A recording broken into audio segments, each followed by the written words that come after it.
नमस्कार दर्शक बंधु Odia knowledge academy YouTube channel को आपण मानक स्वागत। जदि आपण आम चैनल को प्रथम आछन दयाकोरी चैनल सब्सक्राइब बटन क्लिक करी चैनल को सब्सक्राइब करेंगे। वीडियोटी भल लगे वीडियो निश्चय लाइक करेंगे, शेयर करेंगे, कमेंट करेंगे भूलें जहाँद्वारा आप प्रतिदिन नुआ नुआ अपडेट पाइपर। तो आसन देखा आज खबरटी।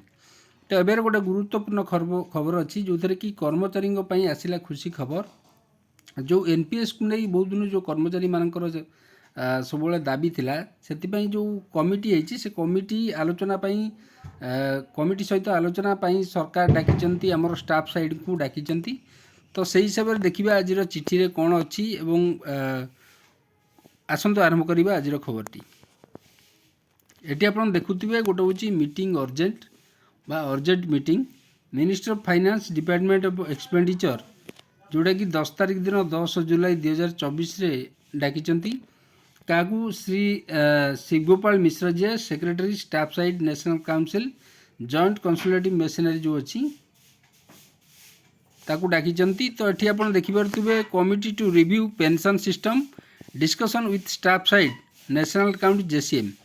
तो सब्जेक्ट अच्छी कमिटी जो है रिव्यू करने पेंशन सिस्टम रो डिस्कसन करने स्टाफ साइड को जो नेशनल काउंसिल जेसीएम अच्छी डाकी 10 तारिख रे। एटी लिखाई सार I am directed to inform you that the committee to review pension system setup under the chairmanship of finance secretary को अंडर रे जो कमिटी गठन कराई पेंशन सिस्टम को रिव्यू करने in term of this department office memorandum number जोटा थिला 2023 रे 6 April 2023 purpose to hold discussion with the staff side of national council JCM. तो स्टाफ साइड कर जो नेशनल काउंसिल जेसीएम जो सब बड़ सरकारी कर्मचारी संगठन तो तांको सहित डिस्कसन करने गोटे डाकी एट 3 PM 3टारे 15/7/2024 तो Monday in room number 169D Fresco North Block New Delhi. तो ये क्लीयरली मेंशन अच्छी you are requested to kindly attend the same along with the other representative of the staff side. ये कहुई कि आपण जो शिवगोपाल मिश्र जी अच्छा रिक्वेस्ट कराई से अटेंड करने meeting with other representative staff side अन्य जो मेंबर अच्छा से नेशनल काउंसिल से उपस्थित रही। The list of participant may send to the undersign in advance. तो कौ मैंने भाग ने मीटिंग रे तांकर गोटे लिस्ट देवाई कहुई। ये आप देखिए तो yours faithfully Vijay Kumar Sharma ji under secretary to government of India Bharat सरकार जी अच्छा अंडर सेक्रेटरी।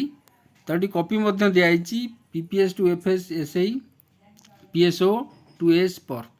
तो यहीपर भाव में आज गोटे गुरुत्वपूर्ण खबर थिला। तो निश्चय 15 तारिख पर जना पड़ो जे कौन डिस्कसन है स्टाफ साइड सहित और तापर पेंशन बाबद कौन रिजल्ट आसो आम जापर।